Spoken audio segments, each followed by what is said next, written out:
As Adam Shapiro just reported, Senator Ted Cruz saying the House bill just doesn't get the job done on Obamacare repeal, is signaling Republicans could botch economic reforms if they don't all get on the same page. To House Ways and Means Committee Chairman Kevin Brady. Representative Brady, thanks for joining us. A lot, of course, hand-wringing over this Obamacare replacement bill. We all know what's at stake here, of course, and we know that all the sides have sort of, I wouldn't say drawn lines in the sand, but they're doing some pretty aggressive negotiating through the public. Where do we stand right now? Yeah, so I predict at the end of the day we come together because the alternative is keeping Obamacare, all the taxes, all the subsidies, all the mandates in place, and it's hurting a lot of people. So I think the key here is, look, there's different approaches between how much to spend on Medicaid going forward and when to begin to give states much more control. We have to work that out and will, because the alternative is leaving Obamacare in place. You know, there's other challenges as well about how much of the insurance reforms that we are all united on can we get into this bill? How many will have to go in separate bills? We'll work that out as well because, again, the alternative, leaving Obamacare in place. So I'm confident while we're having a lot of negotiations, a lot of discussions there, I think positive ones, and I'm pretty optimistic we can get this done. Specifically, though, to Senator Cruz, his comments that, quote, this doesn't get the job done, that it's more or less at the way it's configured right now, it's dead on arrival. What are your thoughts about that? Yeah, so we're always looking for ideas and help from our Senate Republicans. In fact, one, they have great ideas, but two, these are their rules. We're writing to their reconciliation procedures, and so the extent that they can lean in and help broaden them so that we can do more, that's always very helpful. And so we do rely upon our Senate colleagues to actually help us get this done, not merely criticize. And the way I see Senator Cruz's role, he's trying to work to find common ground.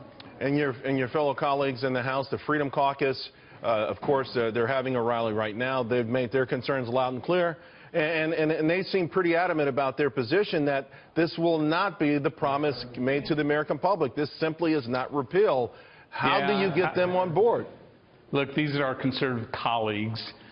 They, too, have great ideas. They're wrong in this sense. I don't know how you repeal more than $1 trillion of spending, how you cut nearly $1 trillion in taxes, how you reduce the deficit by over $300 billion and to begin to restore control in the first reforms of Medicaid, frankly, in my lifetime.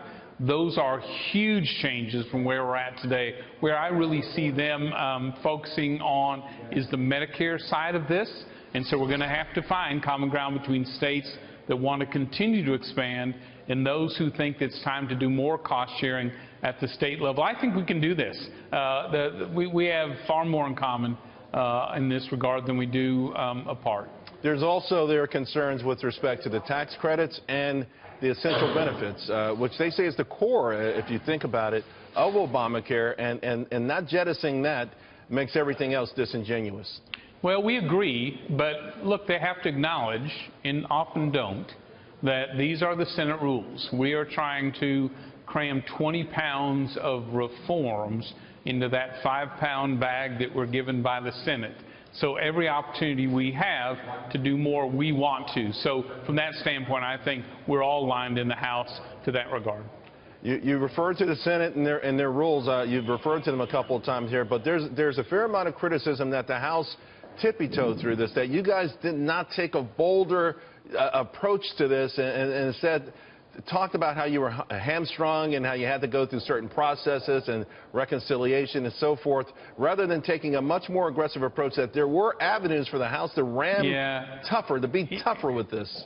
Yeah, I disagree. I hear that from our Senate Republicans, and, you know, this is a great opportunity for them to follow through on their pledge to open this up, to allow the House to do more. And I'm anxious to see them deliver on these bold pledges because let me just tell you what, from the repeal to restoring state control and restoring the free market, the House is all in on that, and we're anxious to have that partner in the Senate to complete the job. Thursday, with the Budget Committee, are you confident that everything will go well there? Yeah, so yes, I am. Obviously, they're melding two committee products. We will continue to look for ideas, to ways to improve this legislation as it goes to the Rules Committee next week and to the House floor in the future. And so, look, we're not done yet in the sense that we're trying to incorporate every good idea that can pass the House and that can pass muster in the Senate. Congressman Brady, I just want to ask real quick, President Trump's budget will be coming out here shortly.